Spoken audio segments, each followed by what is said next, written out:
everyone, Gil here at GrayManPrepping. Hey, not much of a prep today, but I just want to wish everybody Merry Christmas. Have a safe and happy Christmas. Stay safe around what you're doing. Be careful of all that wrapping paper up. Make sure you don't just start rolling up and throw it in the fireplace. Not a good thing to do.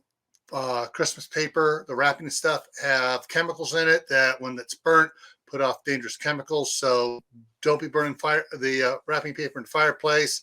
And also, the paper likes to float up when it's in cinders and stuff and fly out the chimney if you don't have a screen on it. So stay safe, stay happy. Don't do anything foolish. Have a Merry Christmas, and just be safe. All right, because you don't want this to happen.